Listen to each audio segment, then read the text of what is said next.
Year 13 of the imperial calendar. The day everything changed. The tea was burning her throat. One moment, Nian Wang was reaching for the delicate porcelain cup in concubine Yun's chambers. The next, her small body convulsed. Blood spilled from her lips onto the silk cushions. The servant's screams pierced the afternoon stillness. Crown Prince Adrian's face went white, not with shock, but with the terrible understanding that the poison had been meant for him. She had saved him by drinking death. As Nian collapsed onto the floor, drowning in her own blood, no one in that room understood the consequences of what was happening.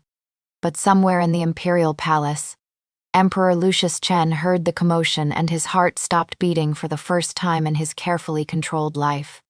The young empress, his 8-year-old bride, was dying, and with her death would come the unraveling of secrets that reached back 15 years.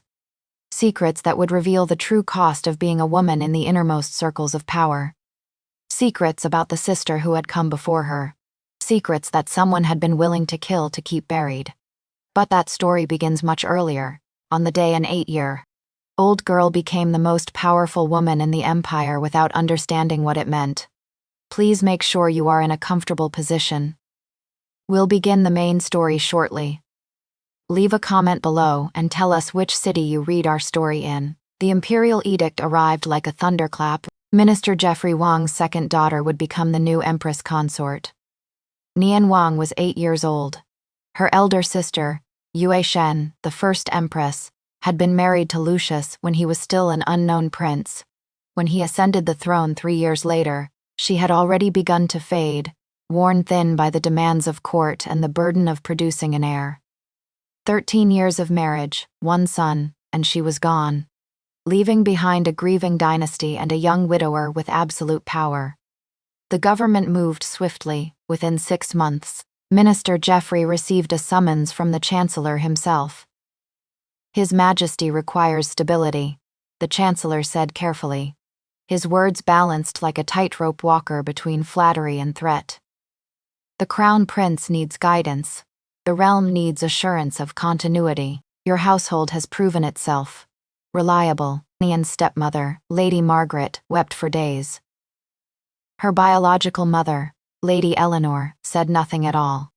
She simply held her daughter tighter at night, as if she could somehow age her through sheer maternal will. You will become empress, Lady Margaret finally explained, her voice hollow with disbelief. Do you understand what that means? Nian was 8. She understood only one thing. The palace supposedly had exceptional pastries. The procession was magnificent and terrible. Red silk transformed the streets into rivers of blood. Musicians played songs of joy while Nian's grandmother wept openly. Hours later, or perhaps minutes, time moved strangely that day. Nian found herself before the emperor. Emperor Lucius Chen was not what she expected. The stories had painted him as a creature of terrible beauty and dangerous temperament, a man who had carved his throne from the bones of rivals through cunning and ruthlessness. But what she saw was simply a man in his early 30s with exhausted eyes, staring at her elaborate wedding dress with an expression of profound dismay. This is, he began then stopped, his jaw tightened visibly. Tell me they did not plan this. Do they think I am some kind of monster? Nian didn't understand what he meant. She only knew she was hungry, and she had seen candied pastries during the ceremony. Your Majesty, she said clearly, pointing with a sticky finger. Did they have more of those peach cakes, the sweet ones? The emperor, the man who had conquered provinces and subdued rebellions, simply stared at her for a long moment. Then something in his expression fractured, and he laughed. It sounded like breaking glass, but it was laughter nonetheless. That night, Nian ate an enormous quantity of pastries. Her small belly, unaccustomed to such abundance, rebelled violently. She wept, clutching her stomach, and the great emperor sat at the edge of the bed and rubbed her belly in slow circles through the long hours until dawn broke over the palace roofs. By morning, the palace had already crafted its narrative. The emperor is a man of extraordinary patience and grace. He accepts his duties without complaint, caring for both a child wife and a young heir. What virtue! What honor! No one guessed the truth. He was simply not the monster they feared. My days took on a peculiar rhythm. In the mornings, I studied with my young nephew, Crown Prince Adrian, under tutors who expected far too much from a girl who could barely read. At night, the emperor, who insisted I call him brother-in-law, in private, never husband, would question me about what I had learned. A minister brings accusations against a rival, he would say, his tone sharp and deliberate. The accused is close to the crown prince's interests. What do you do? I don't know, I would admit, frustrated. Think, he would press, not with your heart, with your mind. What is truth worth? What is loyalty worth? What is the empire worth? He was teaching me to think like an emperor, though I didn't understand it then. Looking back, I realize he was preparing me for a future he somehow already anticipated. My nephew, Adrian, was caught between worlds. He had lost his mother and gained a stepmother barely his senior in age. When we studied together, I could see the resentment in his young eyes, not at me, but at the situation. His position was threatened by a girl playing at being empress. Why does father teach you? He asked once, his voice carrying too much weight for a 6-year-old. You are a woman, you'll never need to know strategy. He says I might, I replied simply. Adrian frowned at this heresy and said nothing more. But I noticed him watching me afterward, reassessing who I was in his small universe. The second day of my marriage, the concubines came to pay their respects. The main hall of my palace, called Chunghua Palace, filled with women dressed in silks and jewels. Their eyes sharp as hawks, they were expecting, I think, to intimidate a child. What they found was a child who had learned to smile, to be gracious, to understand that power is not always wielded through force. I was small, yes, I was young, undeniably. But I had already learned that an empress must represent stability. Whatever storms raged in the palace, I must be calm. I know I am young, I said, my voice clear in that vast hall. And I know that many of you waited longer for this position. I do not claim to be wise, but I ask for your patience. Together, we can make this palace a place of harmony, not conflict. One of them, the beautiful one they called concubine Aurora, though her full name was far more elaborate, smiled kindly. The little empress is gracious beyond her years. Should you ever feel lonely, any of us would be honored to keep you company. It was this concubine's kindness that would later break my heart. That afternoon, as we sat taking tea, a servant brought hot water in a porcelain cup. I reached for it without thinking, or thinking with an instinct I didn't know I possessed, and drank deeply. The emperor arrived at that precise moment, a coincidence that would shape much of what followed. He saw the pain flash across my face before he saw anything else. He moved across the room so quickly that observers barely registered his movement, taking my small hand in his, and examining the red marks with an intensity that suggested the servant had committed treason. Who prepared this? His voice was ice, the entire assembly froze. The empress consort was nearly scalded in my presence. In my palace, he looked directly at concubine Aurora. You have overseen the serving staff. This negligence ends now. Your authority in the inner palace is suspended. The position shall be shared among the other senior concubines. Concubine Aurora bowed deeply, her face serene. Your Majesty's punishment is just. This servant accepts full responsibility, but when she raised her head, I saw something in her eyes, not shame, not fear, something far more complicated. After the others had withdrawn, the emperor examined my hand again, this time more gently. Little one, you must be careful. There are those who would use you to gain advantage. This is why I asked you to watch, to learn. The palace is not always a kind place. But you are kind, I said simply. He smiled. Though it was sad, I try to be, perhaps not always successfully. The most terrible day of my young life came when I was 13 years old. I was playing with Adrian and his younger sister, one of the emperor's daughters, with concubine Yunshiro, in the summer palace. The concubine, a sweet-natured woman, was embroidering nearby, occasionally glancing up to smile at us. We were playing a game of tiles, drinking tea, when Adrian reached for his cup. Without thinking or thinking with an instinct I didn't know I possessed, I grabbed the cup from his hands and drank it myself. The taste was wrong, too bitter, too metallic. I set it down confused as the sensation began, a burning in my throat. Fire spreading through my chest, not warmth, but actual fire. I looked down at my hands. They were trembling. Adrian, I tried to say, but my throat wouldn't obey. I coughed, and my mouth filled with blood. The scream that followed came from concubine Yoon, then screams from the servants.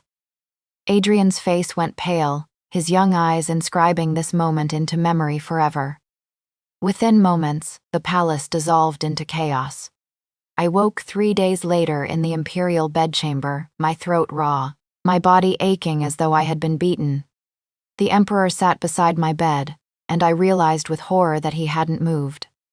His clothes were still the ones from that day, wrinkled and stained with my blood. "You are awake," he said. His eyes opened slowly, and for a moment they were completely unguarded. I saw something that frightened me more than the poison had: desperation, genuine raw desperation. "Your Majesty," I whispered. He took my small hand carefully, as if I might shatter beneath his touch. "The physicians said you wouldn't survive." I didn't believe them. My parents came to see me when I was stable enough for visitors. My father looked 20 years older. My stepmother held me and wept without restraint. "We failed you," my father said, his voice hollow. "We sent you unprotected into this place. You couldn't have known." I tried to comfort him, though even then I was beginning to understand that someone had deliberately poisoned that cup meant for Adrian. What I didn't realize was that my sister had done something similar. Years ago. She had taken poison meant for Adrian when he was an infant. She had known about the plot and had positioned her death, her sacrifice to protect him. An investigation began. The palace locked down. Officials and physicians swarmed through the halls. What emerged was a conspiracy so deep and tangled that it took weeks to unravel. Concubine Yoon was implicated, but not as the orchestrator. She had been used, her trust exploited. The poison was traced back to House Yue, one of the most powerful families in the empire. But House Yue had been acting under orders from someone far more dangerous. And that person had a reason rooted in events from years before my birth. 3 weeks after the poisoning, when I was well enough to receive visitors, concubine Aurora came to see me under heavy guard. She was a shadow of herself, beautiful but hollow, guilty. "I didn't know," she said immediately, before I could speak. "I swear by my ancestors, I didn't know what the tea was for. They told me it was a tonic, a remedy for the Crown Prince's studies, something to sharpen his mind." "Who told you?" "My family," she whispered.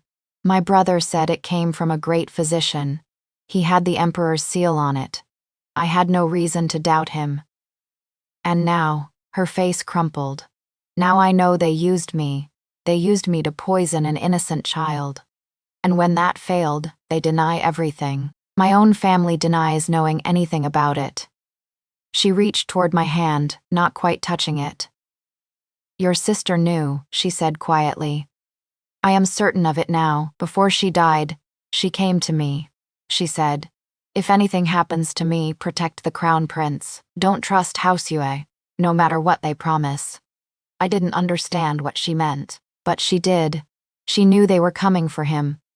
After she left, I sat alone with this revelation for a long time. My sister hadn't simply died of illness. She had known she was in danger, and she had positioned herself, or been positioned, to take the blow meant for her son. But why, and who had truly orchestrated it?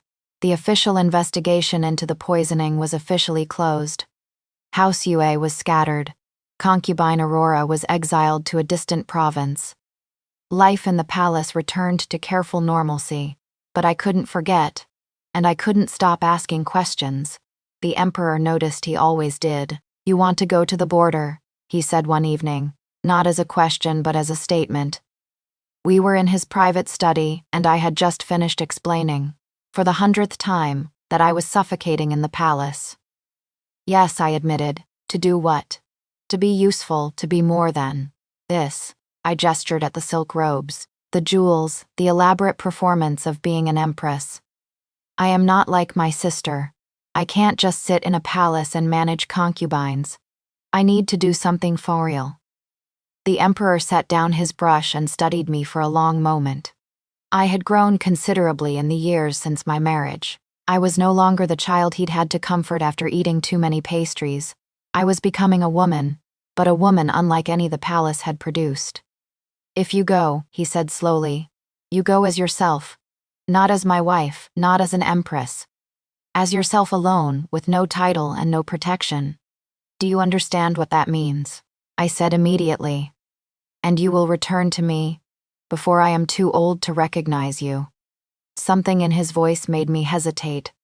But I was 13, and the world beyond the palace walls called to me with a siren's song. I promise, I said. It was a promise I would struggle to keep. The western frontier was brutal and unforgiving. The soldiers there didn't care that I was an empress. They cared only whether I could fight, whether I could lead, whether I could win. I learned quickly. The emperor had taught me well during those years in the palace. Within a year, I had earned the respect of the military commanders and the unofficial title of General Helena, a name I had chosen myself as a small rebellion against the life prescribed for me. Within 3 years, I had defeated the kingdom of Shirong and expanded imperial territory farther west than any general in a century. I was a legend. I was also completely alone. The soldiers respected me. Some loved me in that complicated way. Soldiers love leaders who keep them alive. But none truly knew me. I could not speak of the palace, of the emperor, of my sister's mysterious death, and what it had cost her. Instead, I threw myself into work. I studied enemy movements like calligraphy. I read battle reports the way other women read poetry. I built networks of spies that stretched across 3 provinces. And I looked for the truth about my sister's death. Because I knew, with absolute certainty, that Houseyue had been puppets. Someone else had been pulling the strings. It was during the final campaign against Shirong that I finally found the answers I had been searching for. I had captured a general of Shirong's military and interrogated him myself. He broke quickly, perhaps because I had a reputation that preceded me, or perhaps because he was simply tired of carrying secrets. He revealed not just military intelligence, but diplomatic communications that changed everything. Shirong had maintained contact with certain elements within our empire. They had been promised support, resources, military assistance in exchange for creating chaos on the borders that would weaken the emperor's position. The names he gave me were shocking. They included members of the imperial family. They included officials I had known my entire life. They included my own father. I didn't believe it at first, but as I dug deeper, following threads through financial records and intercepted letters, the truth became unavoidable. My father, loyal, Honorable Minister Jeffrey Wang, had been involved in a conspiracy. Not out of malice, but out of desperation. He had been trying to protect my sister. He had somehow learned of the plot against her, and had attempted to gather allies, resources, anything that might save her life. Instead, he had entangled himself in something far larger and more dangerous.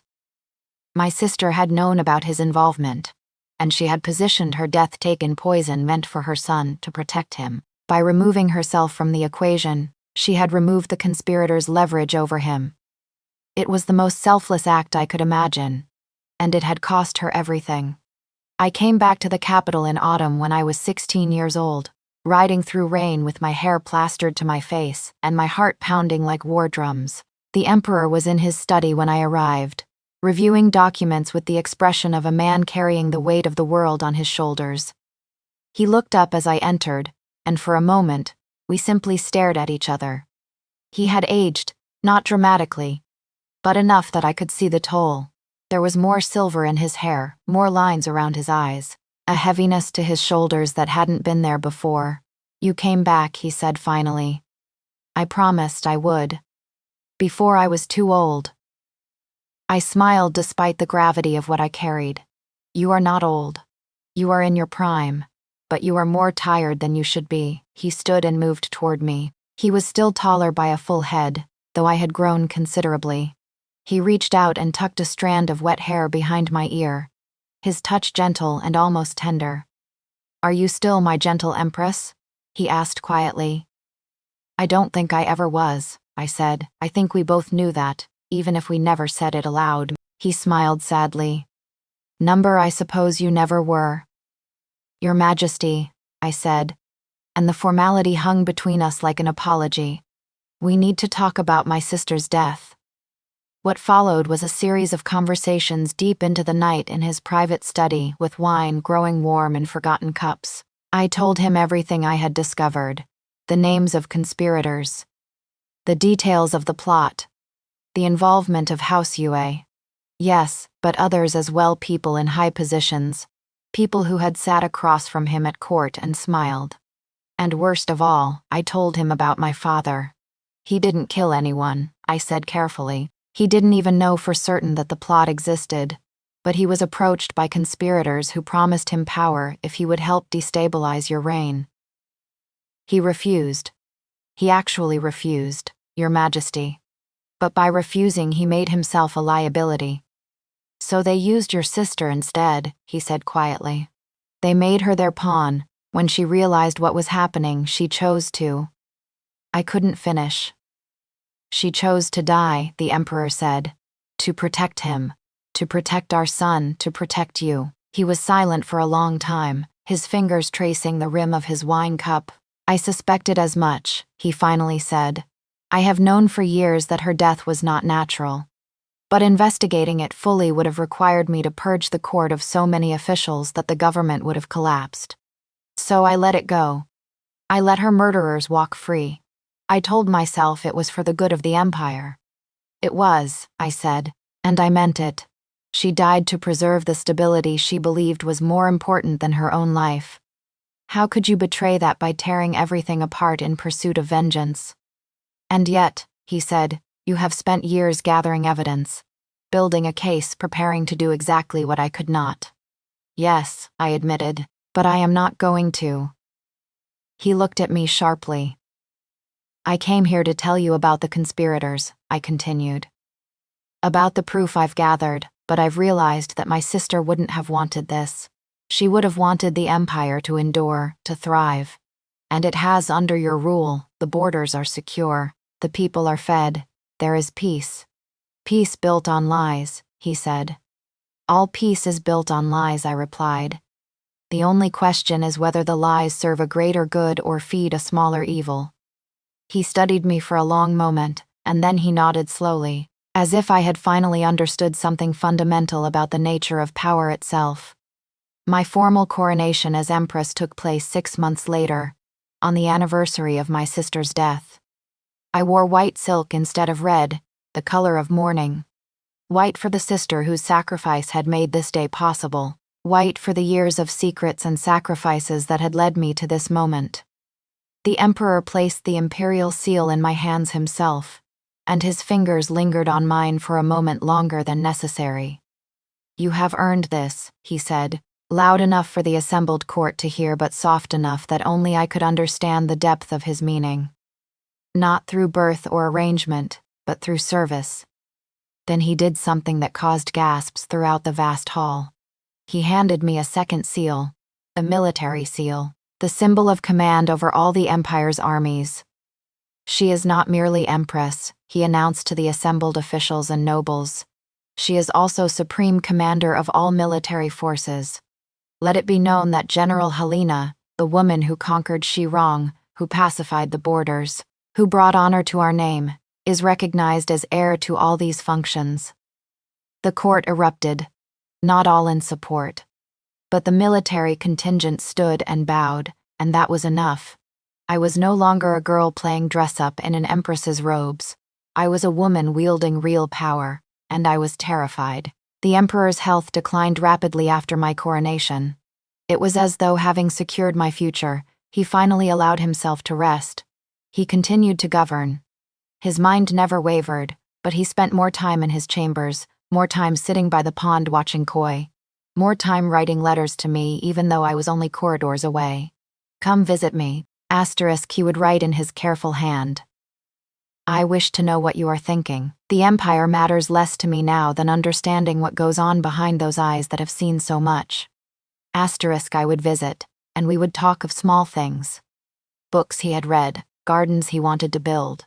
Memories of when I was 8 and demanding pastries with a gap-toothed smile. I was afraid of you then, I told him once. I know, he said. I was afraid of myself as well. And now I am simply tired and proud and grateful that you are strong enough to carry what I am setting down. When he finally asked the question I had been dreading, his voice was gentle. Will you stay? He asked. Now that the borders are secure, now that there is no urgent need, will you remain in the palace with me? I wanted to say yes. Every part of me wanted to say yes. For a time, I said instead, but not forever. The border will always need me, and I need the freedom that place gives me, he nodded, as if he had known this would be my answer all along. Then I will not ask you to stay, he said. But I will ask you to remember me when you are there. To think of an old man in a palace who loved you as best he could. You are not old, I said, reaching for his hand. You are barely past 50. I am ancient, he replied with a slight smile. At least I feel ancient. Perhaps it is simply that I have loved you for so long that I have aged in dog years. I didn't laugh, I couldn't. Instead, I held his hand and didn't let go until long after he had fallen asleep. I spent the next years at the border, but not alone. My father eventually resigned from his position and came to stay with us, as did my stepmother. They built a small compound near the military headquarters, and for the first time in years, I had my family around me. My father never spoke of the conspiracy. Neither did I, but I think he understood that I knew and that I had chosen to let it remain buried. It was a gift I gave him, the gift of secrecy, of protection, of allowing him to live out his remaining years without the weight of investigation crushing him. My stepmother mothered me in a way the palace never allowed. She fussed over my food, my clothes, my safety. She tried to teach me domestic arts, though I was hopeless at embroidery and cooking, but I learned, and I valued these lessons because they were offered with love. The border was no longer the harsh, unforgiving place it had been when I first arrived. Now it was home. The message arrived in the spring of the year the emperor turned 57. His handwriting was shockier than I remembered, but still unmistakably his. Theven dear Helena, die by. Write to you because I find that letters are easier than words spoken face to face. You have always made me a better man, even when you were a child eating too many pastries and demanding more. Do you remember that day? When I thought the palace had sent me a monster to marry. Terry, realize now that you were never the gift they meant to give me. You were something far greater. You were the only person who could have saved the Empire by becoming strong enough to save it from within. Carry, I do not know how much longer I have. The physicians speak in careful tones about my heart, my constitution, the general weariness of a body that has carried the weight of empire. I have made arrangements for Adrian to take an increasing role in governance. He is ready. Perhaps more ready than I was at his age. Fen, but I want you to know something. In all the years, in all the political maneuvering, in all the decisions I made that cost others their lives or freedom or peace, you were the one thing I never regretted. You were the only choice I ever made that was purely about my own heart. Not about the empire. Phi, perhaps that is selfish of me to tell you. But old men are allowed their selfishness. Phi, come home before the winter. I want to see you one more time before the end. Your brother-in-law, Lucius. The bells of the imperial city tolled for 40 days and 40 nights. Emperor Lucius Chen, the man who had married a child to save a prince, who had raised an empress from a frightened girl, who had balanced mercy against justice with the steadiness of a master craftsman, was dead. I was not there when it happened. I was at the border when the message arrived, reviewing troop movements in the war room, when an official entered with the news. He didn't need to speak, I saw it in his face. The emperor has passed, he said simply. The crown prince has assumed the throne. You are requested to return to the capital. I stared at the map in front of me. The territory I had fought so hard to secure. The borders I had worked to stabilize. All of it suddenly seemed unimportant. I left within the hour. My nephew, now Emperor, Adrian Chen, greeted me in the imperial study. He had aged as well, I realized. The boy I had known was gone. In his place was a man with tired eyes that matched his father's. Father left instructions, he said without preamble, for you. He wanted you to know that you were not bound by duty to remain in the capital, that the border would always be your home if you wished it. Typical, I said, and it came out like a laugh and a sob combined. He loved you, my nephew said. More than he loved anyone, I think, more even than his own children. It was the kind of love that could never be spoken aloud, but it was real. I know, I said. I always knew. I went back to the border, not immediately. I stayed for the funeral, for the ceremonies, for the transition of power. But as soon as propriety allowed, I returned to the place where I was most myself, and I carried the memory of an emperor who had loved a child empress enough to let her go. Number epilogue. The legacy 20 years later, the sandalwood burned slowly in the brazier. Its smoke rising toward the painted ceiling of the story house. I am older now, not old but no longer young. The warrior's frame has softened with age and comfort. The scar on my shoulder where a Nexirong archer nearly killed me has faded to a thin white line that only I remember. The empire prospers under Adrian's rule. He married a woman from one of the great families, and they have 3 children. He remembers the lessons I taught him about strategy and mercy, about power and its costs. He is a better emperor than Lucius was, or perhaps simply a more comfortable one. His reign has not been tested by the kind of conspiracies that shaped his father's rule. My father died 5 years ago. At peace at last. My stepmother followed him 2 years later. I think she did not want to live without him. I never married, though Lucius once jokingly offered to fill my study with paintings of eligible young men. I have my work at the border, my family in the military, my books and my horses. I have a life that few women of my station are allowed to have. But sometimes on nights when I cannot sleep, I think of a young man with exhausted eyes, learning to be kind to a girl who ate too many pastries. I think of him sitting by my bedside during those 3 days when I lay near death. I think of him learning to love something he had not chosen, the way I learned to love power I did not seek. We were both trapped by circumstances not of our making, but we made the best of it. Perhaps that is all anyone can do. The sandalwood burns lower. The story ends, but the empire endures. The borders hold. The people prosper. And somewhere, in a palace that I rarely visit, there is still a study overlooking gardens.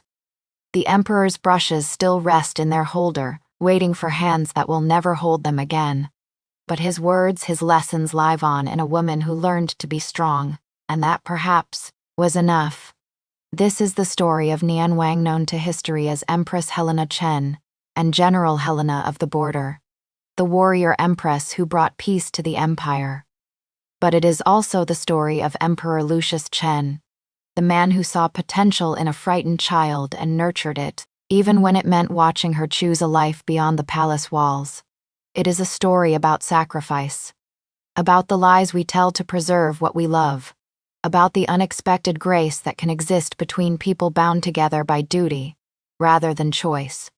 When the sandalwood burns, the story is told, and in telling it, perhaps we understand something essential about the human heart. That the greatest loves are often the ones that must remain unspoken, the ones that find expression in small gestures and quiet strength. The empire endured. The borders held, the people prospered. And somewhere in the palace, in a study overlooking gardens, the emperor would never see mature. His brushes still sat in their rest, waiting for hands that would never hold them again. But his words, his lessons, lived on in the woman he had taught to be strong. And that perhaps was enough.